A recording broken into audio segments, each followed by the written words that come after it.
నమస్తే SDV news కు స్వాగతం. ముందుగా హెడ్లైన్స్.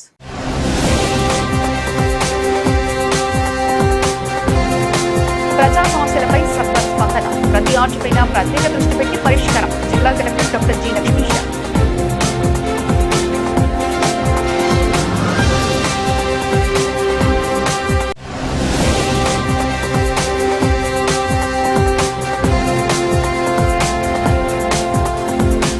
రెండేళ్లలో మహిళా శిశు మరియు గిరిజన సంక్షేమ రంగాల్లో అపూర్వ ప్రగతి. మంత్రి గుమ్మడి సంధ్యారాణి.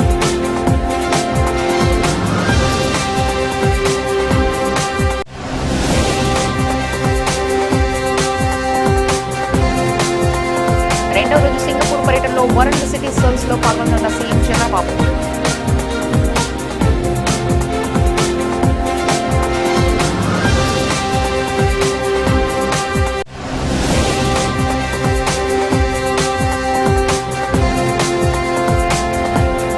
రెండేళ్లలో ఎక్సైజ్ రంగంలో చారిత్రాత్మకమైన మార్పులు సాధించారు. మంత్రి కొల్లి రవీంద్ర.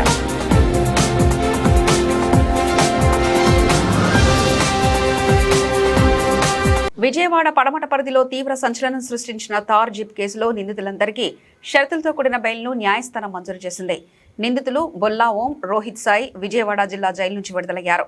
ఈ సందర్భంగా నిందితుల తరపున న్యాయవాది హరికృష్ణ మాట్లాడుతూ ఈ కేసులో పోలీసులు అత్యుత్సాహం ప్రదర్శిస్తూ అక్రమంగా వ్యవహరించారని నిందితుల తరఫు న్యాయవాది హరికృష్ణ తీవ్ర ఆరోపణలు చేశారు. సోమవారం ఆయన ఈ కేసులో పోలీసులు చట్టాన్ని చేతిలోకి తీసుకుని బాధితులపై అన్యాయంగా కేసులు బనాయించారని మండిపడ్డారు. ప్రమాదానికి గురైన ఇద్దరు యువకులు తప్పు చేసిన మాట నిజమైనప్పటికీ వారిపై ఏకంగా హత్యాయత్నం కేసులు నమోదు చేయడం వెనుక పోలీసుల దురుద్దేశం దాగి ఉందని తెలిపారు.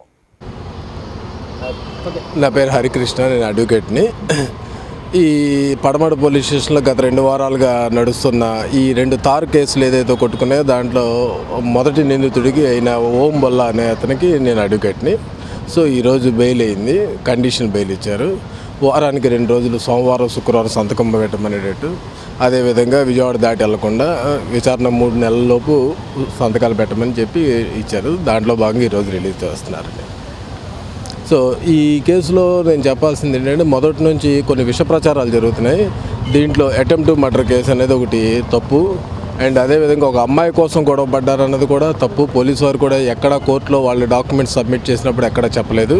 అదేవిధంగా ఆ కారులో గంజాయి ఉంది, డ్రగ్స్ ఉన్నాయి, స్టెరాయిడ్స్ ఉన్నాయి అనేవి కూడా ఎటువంటి రికార్డు పోలీసు వాళ్ళు పెట్టలేదు.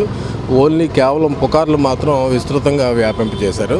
సో వాళ్ళిద్దరూ ఎటువంటి గంజాయి కేసుల్లో కానీ డ్రగ్స్ కేసుల్లో కానీ ఏ అమ్మాయి కోసం కానీ వాళ్ళిద్దరూ గొడవ పడినట్టు ఎక్కడ రికార్డ్స్లో పోలీసు వారు ఈ రోజు వరకు ఇవ్వలేదు. వాస్తవాలను మాత్రం టోటల్గా కప్పిపుచ్చారు. ముద్దాయిల్ని 3 రోజులు వాళ్ళు ఇల్లీగల్ కస్టడీ పోలీసులు పెట్టుకున్నారు. ఇల్లీగల్ కస్టడీ పెట్టుకున్నట్టుగా వీడియో ఫుటేజ్ కూడా ఉంది. అండ్ అదేవిధంగా లేని సాక్షితో ఉన్నట్టుగా ఒక తప్పుడు డాక్యుమెంట్లు క్రియేట్ చేశారు.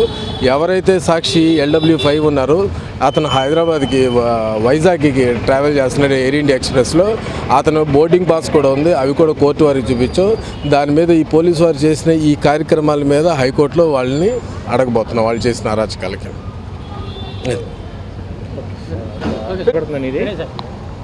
సార్ మీ పేరు చెప్పి స్టార్ట్ చేయండి. నా పేరు హరికృష్ణ అండి, నేను అడ్వకేట్ని. ఈ పడమట పోలీస్ స్టేషన్లో తార్ కార్లు కేసులో ఫస్ట్ అక్యూజ్డ్ ఎవరైతే ఉన్నారో వాళ్ళకి నేను ఈరోజు బెయిల్ వేసింది నేనే. సో ఈరోజు గౌరవ కోర్టు వారు కూడా బెయిల్ ఇచ్చారు. ఓకే, కొంచెం గట్టి చెప్పండి. మళ్ళీ మొదటి నుంచి 21వ తారీఖు రాత్రి 8:47 A1 అనే అతన్ని పోలీసు వాళ్ళు 2 కానిస్టేబుల్స్ ఒక బైక్ మీద పెట్టి తీసుకెళ్తున్నారు. ఆ వీడియో ఫుటేజ్ పోలీసు వాళ్ళ దగ్గర కూడా ఉంది. అలాంటిది 21వ తారీఖు నుంచి 23వ తారీఖు ఉదయం వరకు వాళ్ళ కస్టడీలో ఉన్నట్టుగా డాక్యుమెంటరీ ఎవిడెన్స్ ఉంది, CCTV ఫుటేజ్ కూడా ఉంది, మా దగ్గర కూడా ఉంది. అటువంటి ఏమీ కోర్టుకు చెప్పకుండా 23వ తారీఖున ఉదయం తెల్లారుజామున 5 గంటలకు సెంటినీ హాస్పిటల్ పక్కన KK రెసిడెన్సీలో దొరికారని చెప్పి తప్పుగా ఒక పత్రం రాశారు. సో పోలీసు వారి నిర్బంధంలోనే 3 రోజుల పాటు ప్రధాన నిందితుడైన A1 అనే అతను అక్కడే ఉన్నాడు. అదేవిధంగా A1 హత్యాయత్నం చేయడానికి వచ్చాడు అని చెప్పి వాళ్ళ ఫ్రెండ్స్ స్టేట్మెంట్ రికార్డ్ చేసుకుని అటెంప్ట్ మర్డర్ కేసు పెట్టారు. వాస్తవంగా అదంతా అబద్ధం. ఎవరైతే ఫ్రెండ్ స్టేట్మెంట్ తీసుకున్నారో అతను ఊళ్ళోనే లేరు. అండ్ ఇంకొక విట్నెస్ కూడా సాక్ష్యం చేశారు, అతను కూడా అక్కడ లేడు.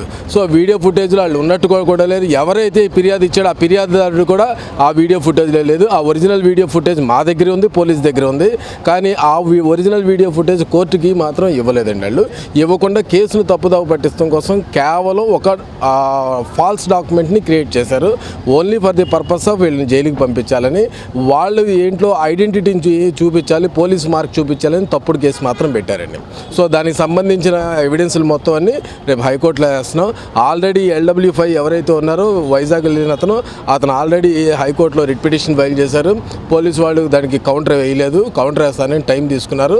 వెకేషన్ స్టార్ట్ అయినాయి కాబట్టి, వెకేషన్ హాలిడేస్ అయిపోయినాయి కాబట్టి ఇప్పుడు ఈ వీక్లో అది లిస్ట్ అవుతుందండి. వడ్డే నవీన్ ప్రధాన పాత్రలో నటించిన ట్రాన్స్ఫర్ త్రిమూర్తులు చిత్రం ఈ నెల 19న థియేటర్లో విడుదల కానుంది. సుదీర్ఘ విరామం తర్వాత వడ్డే నవీన్ హీరోగా నటించిన చిత్రం ప్రేక్షకుల ముందుకు రాబోతుంది. సరైన కథ దొరకకపోవడంతో గ్యాప్ వచ్చిందని వడ్డే నవీన్ వెల్లడించారు. ట్రాన్స్ఫార్మర్ త్రిమూర్తులు చిత్రం ప్రేక్షకుల్ని ఆదరిస్తుందన్న ఆశాభావం వ్యక్తం చేశారు. సోమవారం విజయవాడ గాంధీనగర్లో ప్రముఖ హోటల్లో ట్రాన్స్ఫర్ త్రిమూర్తులు చిత్ర బృందం సందడి చేసింది. ఈ సందర్భంగా జరిగిన మీడియా సమావేశంలో హీరో వడ్డే నవీన్ మాట్లాడుతూ సుదీర్ఘ విరామం తర్వాత సరైన కథ కుదరడంతో ప్రేక్షకుల ముందుకు వస్తున్నట్లు ఆయన తెలిపారు.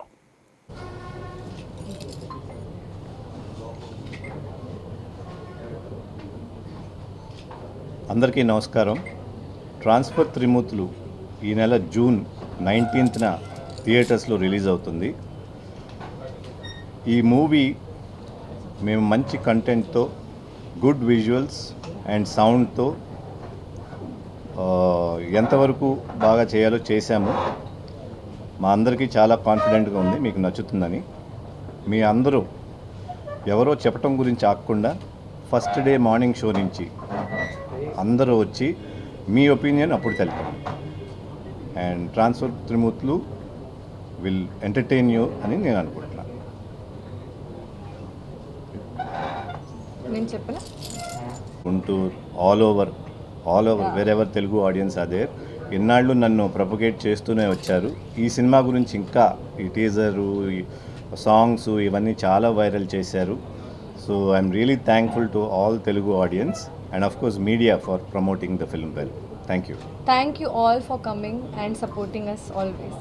యా, చాలా చాలా థ్యాంక్స్. ఎందుకంటే ఇతను చేసే పనులు ఆ పోలీస్ స్టేషన్లో ఒక కానిస్టేబుల్గా అక్కడ ఉన్న వాళ్ళకి నచ్చదు కాబట్టి ఎప్పటికప్పుడు ఇతన్ని ట్రాన్స్ఫర్ చేస్తూ ఉంటారు. ఈ సినిమాలో అతను 55 ట్రాన్స్ఫర్స్ అవుతాడు ఇన్ 10 years గ్యాప్లో. అందుకని ట్రాన్స్ఫర్ త్రిమూర్తులు అని పెట్టారు. సార్, ఇప్పుడు మళ్ళీ మీరు జర్నీ స్టార్ట్ చేశారు ఈ మూవీ నుంచి, మీకు ఎలా ఉంటుంది? అంటే పాత సినిమాలాగా ఇప్పుడు ఈ మూవీ ఒక ప్రత్యేకమైన పేరు తీసుకొస్తున్నారు.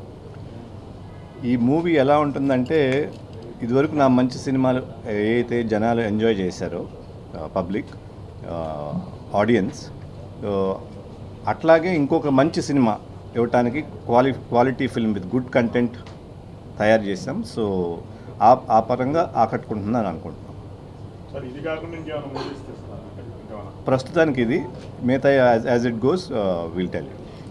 మీరు మీ అందరూ ఇది ఒక చిన్న స్థాయి కానిస్టేబుల్గా మొదలై ఒక ఫన్నీగా వెళ్తూ ఒక సీరియస్ కాన్ఫ్లిక్ట్లోకి వెళ్ళి ఆ కాన్ఫ్లిక్ట్ నుంచి ఒక విజయం సాధించే ఒక క్యారెక్టర్లా ఉంటుంది. అందరి మనసులకి దగ్గర అవుతుందని నేను అనుకుంటున్నాను. మూవీస్ ప్రధానంగా గ్యాప్ తీసుకోవడానికి కారణం మంచి కంటెంట్ ఒకటి, సందర్భం ఒకటి కుదరలేదు ఎన్నేళ్ళు. బట్ ఈ ట్రాన్స్ఫర్ త్రిమూర్తులతో అది అచీవ్ చేయగలిగాం. చాలా మూవీస్ గ్యాప్ తీసుకొని మళ్ళీ కమ్బ్యాక్ ఇస్తున్నారు కదా, ఈ ఫీలింగ్ మీకు ఎలా ఉంది? ఈ ఫీలింగ్ నాకు చాలా హ్యాపీగా ఉంది. బికాస్ నేను ఎప్పటి నుంచో ఏదైతే అనుకుంటున్నానో ఇప్పుడు అది అవ్వబోతుంది, మనం అందించగలుగుతున్నాం ఆడియన్స్కి అనే హ్యాపీనెస్ చాలా ఉంది. మీకు లేడీ ఫ్యాన్ ఫాలోయింగ్ చాలా ఎక్కువ కదండి, మరి లేడీస్కి ఈ మూవీ నచ్చుతుందని అనుకుంటున్నారా? వాళ్ళని ఆకట్టుకోగలను అనుకుంటున్నారా? లేడీ ఆడియన్స్, ఫ్యామిలీ ఆడియన్స్కి నాకు చాలామంది నేనంటే ఇష్టపడతారు కాబట్టి డెఫినెట్గా వాళ్ళకి ఇది ఎప్పుడైనా ఇప్పుడు నేను కొంత రెస్పాన్స్ తీసుకుంటే ఎక్కువగా అమ్మాయిలకి, ఫ్యామిలీస్కే ఆ క్యారెక్టర్ బాగా నచ్చుతుంది. నేను చూసిన వాళ్ళ దగ్గర నుంచి ఫీడ్బ్యాక్ తీసుకుంది. సో ఆ విధంగా గ్యారంటీగా ఫ్యామిలీస్కి, లేడీస్కి అందరినీ ఆకట్టుకునే సినిమా అవుతుందని నమ్ముతున్నాను. వడ్డే నవీన్ గారితో అందరికీ నమస్కారం. మన మూవీ ట్రాన్స్ఫర్ త్రిమూర్తులు 19 జూన్కి రిలీజ్ అవుతుంది. First of all really thank you to Vijayawada, Guntur. ప్రతిసారి వచ్చినా చాలా ప్రేమ చూపిస్తారు. చాలా మంచి ఫుడ్ కూడా ఎవ్రీ టైం ట్రై చేస్తాను. So very thankful. అండ్ మా టీజర్కి, మా ట్రైలర్కి, మా సాంగ్స్కి చాలా మంచి రెస్పాన్స్ వచ్చింది. ఎస్పెషలీ నవీన్ గారు కమ్బ్యాక్ కోసం చాలా ఈగర్లీ అందరూ వెయిట్ చేస్తున్నారు. అండ్ నేను మూవీ చూశాను and I'm telling you he has done his best. చాలా మంచి పర్ఫార్మెన్స్ అండ్ అందరూ చాలా మీ అందరికీ చాలా నచ్చుతుంది. It's a family entertaining film. And 19 June తప్పకుండా చూడండి. చాలామంది వెయిట్ చేస్తున్నారు మీకోసం. So I you excited for it? How excited are you? I'm very excited. నువ్వు అన్నట్టు all of us as a team work very well yes, to give a quality film and they are waiting for you also.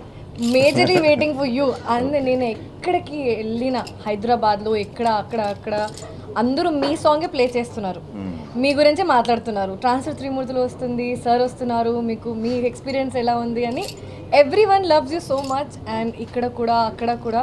So very good to see that. And మీ అందరూ కూడా చాలా support చేస్తారు అని కోరుకుంటున్నాను. మీరు అన్నట్టు ఐ రియలీ % కూడా యాటిట్యూడ్, ఈగో ఏం వెయిటేజ్ లేదు సార్కి. చాలా ప్యాషనేట్గా, చాలా డౌన్ టు ఎర్త్గా మూవీ తీశారు. నాకు కొంచెం గ్రామర్ మిస్టేక్ ఇటు అయిపోతుంది.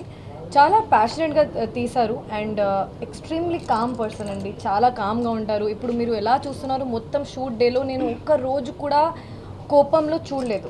ఇప్పటి వరకు నేను అస్సలు ఎక్స్పీరియన్స్ చేయలేదు. ఒక్కసారి కూడా డైరెక్టర్, ప్రొడ్యూసర్ కూడా కదా, ఒక్కసారి కూడా ఆ అక్కడ పేషెన్స్ వెళ్ళలేదు. So hats off to his patience. And చాలా ఇలానే ఉంటారు. That's it, same.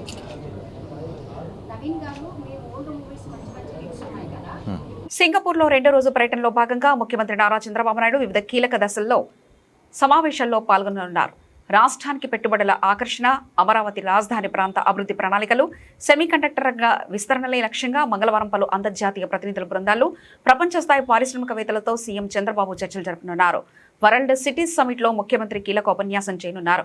ముందుగా కాకతీయ కల్చరల్ అసోసియేషన్ ఆధ్వర్యంలో CBN @361 ప్రారంభోత్సవ కార్యక్రమంలో పాల్గొంటారు.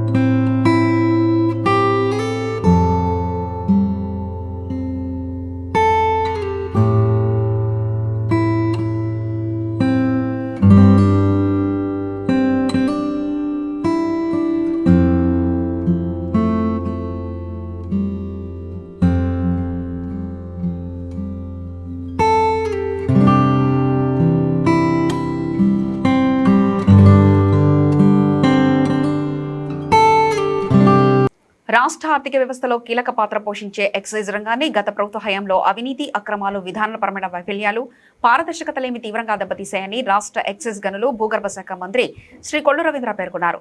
ప్రజల అభిరుచులు, మార్కెట్ అవసరాలు, ప్రభుత్వ ఆదాయ ప్రయోజనాలను పూర్తిగా విస్మరించి అమలు చేసిన విధానాల వల్ల రాష్ట్ర ఎక్సైజ్ వ్యవస్థ విశ్వసనీయత కోల్పోయిందని ఆయన అన్నారు. సోమవారం రాష్ట్ర సచివాలయ ప్రచార విభాగంలో మంత్రి పాత్రికేయులతో మాట్లాడు గౌరవ ముఖ్యమంత్రి నారా చంద్రబాబు నాయుడు గారి నాయకత్వంలో ఏర్పడిన ఎన్డీఏ ప్రభుత్వం అధికారంలోకి వచ్చిన వెంటనే ఎక్సైజ్ రంగ పునరుద్ధరణను అత్యంత ప్రాధాన్యత అంశంగా గుర్తించి సమగ్ర సంస్కరణలకు శ్రీకారం చుట్టిందన్నారు. గతంలో ఏర్పడిన ఆ వ్యవస్థను సరిదిద్దడంతో పాటు పారదర్శకత, సాంకేతికత, వినియోగదారుల స్వేచ్ఛ, నాణ్యత, నియంత్రణ, ఆదాయ వృద్ధి అనే 5 అంశాలపై ఆధారపడి కొత్త ఎక్సైజ్ విధానాన్ని అమలు చేస్తున్నామని తెలిపారు.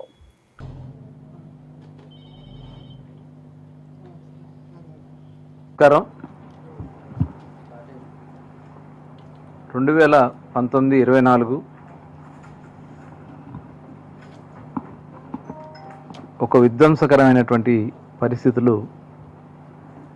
రాష్ట్రంలో ఉన్నటువంటి అన్ని వర్గాల్ని ఫేస్ చేయడం జరిగింది. అన్ని వ్యవస్థల్ని కూడా సర్వనాశనం చేశారు. ఈరోజు ప్రజలు ఒక మంచి నిర్ణయం తీసుకుని 2024 ఎన్నికల్లో కూటమి ప్రభుత్వానికి దాదాపు 94% మ్యాండేట్ ఇచ్చి ఈ రాష్ట్రంలో ఒక మంచి పరిపాలన అందించగల సమర్థవంతమైన నాయకత్వం అటు గౌరవ ముఖ్యమంత్రి చంద్రబాబు నాయుడు గారు, ఉప ముఖ్యమంత్రి వర్యులు పవన్ కళ్యాణ్ గారు, అలాగే ముఖ్యంగా యువ నాయకుడు నారా లోకేష్ గారు ఈ 2 సంవత్సరాల వ్యవధిలో ఒక చక్కటి పరిపాలన అందిస్తూ విధ్వంసం నుంచి వికాసం వైపు ఇవాళ రాష్ట్రాన్ని పరుగులు తీపిస్తూ ఉన్నాం. మరి ఆనాడు జరిగినటువంటి విధ్వంసాన్ని మరొకసారి ఈ సందర్భంగా గుర్తు చేసుకోవాలని, ముఖ్యంగా అన్ని డిపార్ట్మెంట్స్ని అస్తవ్యస్తం చేశారు. సొంత ఆదాయానికి ఉపయోగించుకున్నారు ఆ రోజున వచ్చినటువంటి అధికారాన్ని. కూటమి ప్రభుత్వం అధికారంలో వచ్చిన వెంటనే మేము ఆ రోజు వైట్ పేపర్స్ కూడా రిలీజ్ చేశాం. ఎక్సైజ్లో కూడా వైట్ పేపర్స్ రిలీజ్ చేసి దాదాపు 3,112 కోట్ల రూపాయల ఆ రోజు దోపిడీ జరిగిందని చెప్పి మేము ఆ రోజున వైట్ పేపర్ రిలీజ్ చేయడం జరిగింది. ముఖ్యంగా కారణాలు ఏంటంటే ఆ రోజున తప్పుదోవ పట్టించిన విధాన వాగ్దానాలు. ఆ రోజున ఆయన జగన్మోహన్ రెడ్డి గారు 2019 ఎన్నికలకు వెళ్ళినటువంటి సందర్భంలో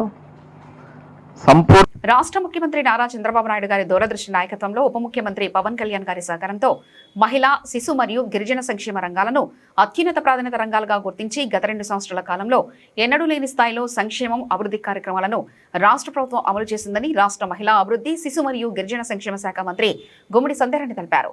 సంక్షేమం అనేది కేవలం ఆర్థిక సహాయం అందించడం మాత్రమే కాదని ప్రతి మహిళలకు భద్రత, ప్రతి చిన్నారికి పోషకాహారం, ప్రతి గిరిజన కుటుంబానికి అభివృద్ధి అవకాశాలు, ప్రతి విద్యార్థికి నాణ్యమైన విద్య, ప్రతి బలహీన వర్గానికి గౌరవప్రదమైన జీవనం అందించడమే ప్రభుత్వ ధ్యేయమని ఆమె స్పష్టం చేశారు. కూటమి ప్రభుత్వం వచ్చిన తర్వాత దిగ్విజయంగా 2 సంవత్సరాలు పూర్తి చేసుకున్నటువంటి ఈ సమయంలో ముఖ్యంగా మీ అందరి పాత్ర కూడా పూర్తి స్థాయిలో ఉన్నందుకు ప్రజలతో పాటు మీడియా ప్రతినిధులందరికీ నా హృదయపూర్వక నమస్కారాలు తెలియజేస్తున్నాను. థ్యాంక్ యూ చెప్తున్నాను. ఎందుకంటే ఎప్పటికప్పుడు ఎక్కడైనా ఇబ్బందులు ఉంటే వెంటనే మాకు తెలియజేస్తూ అక్కడ ఉన్నటువంటి సమస్యల్ని పరిష్కరించే దిశగా మీడియా మిత్రులు కానీ పాత్రికేయులు కానీ మాకు తెలియజేయటం కూడా మేము ఎంతో కృతజ్ఞతగా భావిస్తూ ఈ 2 సంవత్సరాలు నాకు ఇచ్చినటువంటి గౌరవ ముఖ్యమంత్రి గారు 2 శాఖలకు కూడా ఈ 2 సంవత్సరాలు మా అధికారులందరూ ఇటువైపు ట్రైబల్ వెల్ఫేర్ ఉన్నారు, ఇటువైపు ఉమెన్ అండ్ చైల్డ్ వెల్ఫేర్ ఉన్నారు. వాళ్ళందరి సహకారంతో ఈ 2 సంవత్సరాలు చక్కగానే నడిపామని మేము పూర్తి స్థాయిలో భావిస్తున్నాం. ఈరోజు చూసుకున్నట్టయితే కూటమి ప్రభుత్వం వచ్చిన తర్వాత విధ్వంసం నుండి వికాసం వైపు 2 సంవత్సరాల పాలనలో ప్రజలందరూ కూడా సంతృప్తిగా ఉన్నారు అనడానికి చాలా విషయాలు ఉదాహరణగా చెప్పచ్చు. ఈరోజు నా 2 శాఖలు తీసుకున్నట్టయితే, ఎందుకంటే లేడీస్ ఫస్ట్ అంటారు కాబట్టి ఉమెన్ అండ్ చైల్డ్ వెల్ఫేర్ మొదటగా మొదలుపెట్టి ఈరోజు స్త్రీ శిశు సంక్షేమ శాఖలో మహిళలకు భద్రత, ప్రజల సమస్యలపై సత్వరం స్పందించి వీలైనంత త్వరగా నాణ్యతతో పరిష్కరించడం జరుగుతుందని, ఇదే విధంగా ముందడుగు వేస్తూ ప్రతి అధికారి ఆర్జీలపై ప్రత్యేక దృష్టి పెట్టి ప్రజలకు సంతృప్తికరమైన సేవలు అందించాలని జిల్లా కలెక్టర్ డాక్టర్ జి లక్ష్మీషా అన్నారు. Collector Lakshmisha joint collector S Ilakiya అధికారులతో కలిసి సోమవారం ప్రజా స్నేహపూర్వక పీజీఆర్ఎస్ కార్యక్రమం ద్వారా కలెక్టరేట్ శ్రీ పింగళి వెంకయ్య సమావేశ మందిరంలో ప్రజల నుంచి ఆర్జీలు స్వీకరించారు.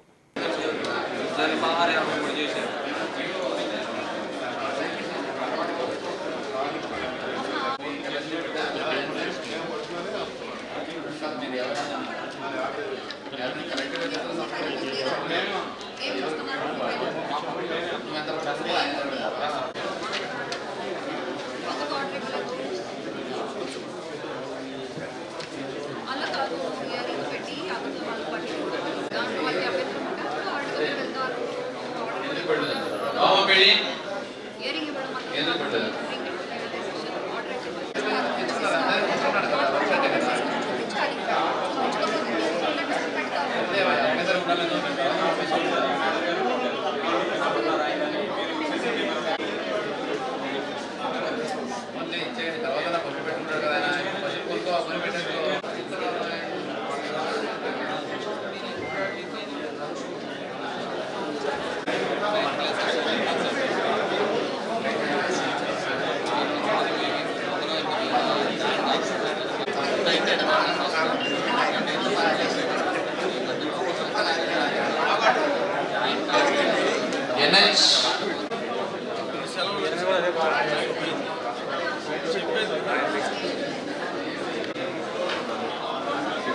షిరిడి సాయిబాబా పట్ల అపార భక్తి విశ్వాసంతో మస్కట్లో నివసిస్తున్న అరవింద్ కుటుంబ సభ్యులు సుమారు 2.40 లక్షలకు పైగా విలువ చేసే వెండి ఆభరణాన్ని ముత్యాలపాడం షిరిడి సాయిబాబా మందిరానికి సమర్పించారు.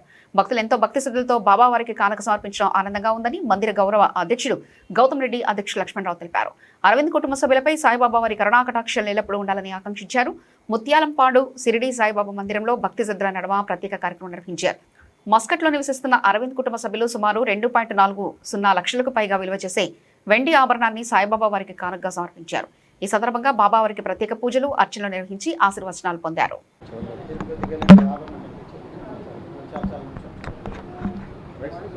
విజయవాడ నగరవాసి అయినటువంటి డి అరవింద్ అనేటువంటి మస్కట్లో వర్క్ చేస్తున్నటువంటి వీరు బాబా గారి పైన ఉండేటువంటి ప్రేమాభిమానాలు భక్తి శ్రద్ధలతో ఈ ప్రాంతవాసిగా బాబా గారికి ఈ రోజున 2,40,000 పైచిలకు అయినటువంటి ఈ వెండి ఆభరణాన్ని బహుకరించడం జరిగింది. వారికి బాబా గారి ఆశీస్సులు మెండుగా ఉండాలని, ముఖ్యంగా ఈ దేవాలయం కూడా భక్తుల యొక్క ప్రేమాభిమానాలు వారి యొక్క ఇచ్చేటువంటి ఆధారాభిమానాలతో దినదినాభివృద్ధి చెందుతూ ముందుకెళ్తుంది. భవిష్యత్తులో కూడా ప్రజలకి, ముఖ్యంగా పేదవారికి, భక్త జనాలకి పూర్తిగా అందుబాటులో ఉండేటట్టుగా మరింత మెరుగైనటువంటి సేవలు అందించేటువంటి పద్ధతిలో ఈ దేవాలయాన్ని తీసుకొస్తామని కూడా ఈ సందర్భంగా కూడా తెలియజేస్తున్నాం. నా పేరు డి అనురాధ అండి. బాబావారి అంటే మాకు ప్రేమాభిమానాలు ఎక్కువగా ఉంటాయి. మేము ఎప్పుడు పూజించుకుంటాము. మా బాబు అరవింద్ మస్కట్లో ఉంటాడు. 2,40,000 రూపాయల ఆభరణము చేయించి ఇచ్చారు. ప్రజలందరినీ సుఖశాంతులతో ఉంచాలని బాబా గారిని కోరుచున్నాను. ఇక్కడే బాబావారి టెంపుల్కి అతనే చేశారండి ఆభరణము. 2,40,000 రూపాయలు. మేము సత్యనారాయణపురం శ్రీనగర్ కాలనీ ఫస్ట్ లైన్లో ఉంటామండి. సాయిరామ్. నేను ఈ మందిరం అధ్యక్షుడిని, ఫౌండర్ మెంబర్ని కూడా. ఈ భక్తులు అనురాధ గారు, వారి కుటుంబం అరవిందు మస్కట్లో పనిచేస్తూ ఇక్కడ బాబా వారి సేవా నిమిత్తమై వారి యొక్క భక్తి ప్రపత్తులను చాటుకుంటూ పెద్ద బాబా వారికి ఈ ఆభరణాన్ని సమర్పించడం జరిగింది. చాలా శుభదినం ఇవాళ. ఇటువంటి ఆభరణం మందిరంలో ఉండడం కూడా చాలా మిగతా వారందరికీ కూడా ఆదర్శంగా ఉంటుంది, ప్రోత్సాహంగా ఉంటుంది అనేటువంటి ఉద్దేశంతో మా అందరికీ ఈ అభిప్రాయం ఏర్పడింది. నా పేరు Lakshmanarao Ponnaluri, retired principal Sharada junior college and founder member, president Saibaba మందిరం. ధన్యవాదాలు. ప్రధానమంత్రి నరేంద్ర మోదీ నాయకత్వంలోని భారత్ ప్రపంచంలోనే వేగంగా అభివృద్ధి చెందుతున్న దేశంగా ఎదిగిందని కేంద్ర బొగ్గు గనుల శాఖ మంత్రి ప్రహ్లాద్ జోషి అన్నారు. అమరావతి నిర్మాణానికి కేంద్ర ప్రభుత్వం భారీగా నిధులు కేటాయించిందని, ఆంధ్రప్రదేశ్ అభివృద్ధికి సంపూర్ణ సహకారం అందిస్తుందని తెలిపారు. భవానీపురంలో వాజ్పేయి పార్కులో నిర్వహించిన స్వచ్ఛ భారత్ కార్యక్రమంలో కేంద్ర మంత్రి ప్రహ్లాద్ జోషి, ఏపీ బీజేపీ అధ్యక్షుడు పివిఎన్ మాధవ్, పశ్చిమ ఎమ్మెల్యే సుజనా చౌదరి పాల్గొన్నారు. ఈ సందర్భంగా వారు మొక్కలు నాటి మాజీ ప్రధాని అటల్ బిహారీ వాజ్పేయి విగ్రహానికి పూలమాలలు వేసి ఘన నివాళులర్పించారు. అనంతరం పార్కులో స్థానిక వాకర్స్తో కలిసి నడుస్తున్న వారి సమస్యలను తెలుసుకున్నారు. ఆ వ్యవస్థకి ఆయన అధ్యక్షత వహిస్తున్నారు. ఆ విధంగా మినిస్ట్రీలో ఉన్నారు. దేశంలోనే ప్రపంచంలోనే భారతదేశం ఈ యొక్క పర్యావరణ పరిరక్షణ, ముఖ్యంగా ఈ యొక్క రెన్యూవల్ ఎనర్జీస్ లో మొదటి స్థానంలో ఉన్నారు. కనుక ప్రహ్లాద్ జోషి గారికి, ఈ యొక్క అటల్ బిహారీ వాజ్పేయి పార్టీ ఆయన స్వాగతం పలుకుతూ, అలాగే మన సుజనా చౌదరి గారు అంటే ఒక రాజ్యసభ సభ్యులుగా, మంత్రిగా అనేక రకాల పనులు చేసి మన నియోజకవర్గానికి ఎమ్మెల్యేగా రావటం అనేది మన అదృష్టం. ఒక అపార అనుభవాన్ని అంతా కలిపి మన యొక్క నియోజకవర్గంలో పెడితే మొత్తం రాష్ట్రం అంతా విసిపోతుంది. ఒక నియోజకవర్గంలో ఇంత చేయొచ్చా అని చెప్పి మొత్తం ప్రతి వ్యక్తికి స్క్రీనింగ్, క్యాన్సర్ స్క్రీనింగ్ చేయించడం, ప్రతి వ్యక్తికి అన్ని రకాల మెడికల్ టెస్ట్ చేయించడం, విద్యార్థులకు స్కాలర్షిప్స్ ఇవ్వడం, అలాగే సుజన మిత్ర చేత ఏ సమస్య ఉన్నా వెంటనే పరిష్కరించడం, ఇటువంటి అనేక రకాల అద్భుత కార్యక్రమాలు చేస్తూ రాష్ట్రంలో ఎమ్మెల్యేల సర్వేలో నెంబర్ 1 గా ఎవరున్నారంటే మన సుజనా చౌదరి గారు. కనుక సుజనా చౌదరి గారు కూడా స్వాగతం పలుకుతూ, అలాగే ఏ విధంగా చూడాలి అంటే 2 సంవత్సరాల రాష్ట్ర ప్రభుత్వ ఎన్డీఏ పరిపాలన చూడాలి అంటే వీళ్ళిద్దరిని చూపించారు. ఆ విధంగా 12 సంవత్సరాలకి ప్రహ్లాద్ జోషి గారు I am here in historic city Vijayawada. I have reached yesterday. The purpose of visit is Honorable Prime Minister of India Shri Narendra Modi ji. He has completed 12 years in the office. This is the highest continuously served Prime Minister of this country. Before to this, Pandit Nehru was the Prime Minister who served 4,399 days, whereas as on date, Honorable Prime Minister Shri Narendra Modi has served more than 4,406 days. Means day by day, the popularity of Prime Minister among the world leaders. You can see many world leaders, many bigger economies, where their leaders, their popularity is going down. उनका जो जनप्रियता है वो नीचे जा रहा है, लेकिन भारत के प्रधानमंत्री श्री नरेंद्र मोदी जी का 140 करोड़ आबादी है हमारा, इतना बड़ा आबादी के बीच में బులెటిన్ ముగించే ముందు హెడ్లైన్స్ మరోసారి చూద్దాం.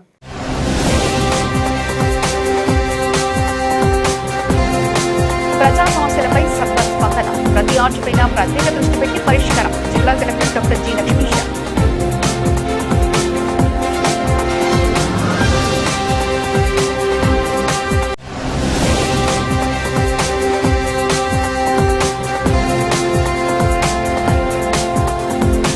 రెండేళ్లలో మహిళా శిశు మరియు గిరిజన సంక్షేమ రంగాల్లో అపూర్వ ప్రగతి. మంత్రి గుమ్మడి సంధ్యారాణి.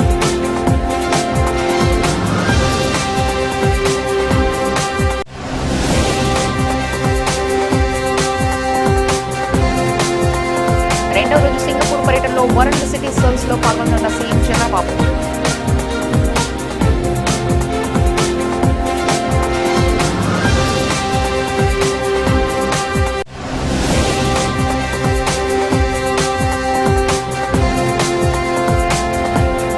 రెండేళ్లలో ఎక్సైజ్ రంగంలో చారిత్రాత్మకమైన మార్పులు సాధించాం. మంత్రి కొల్లి రవీంద్ర.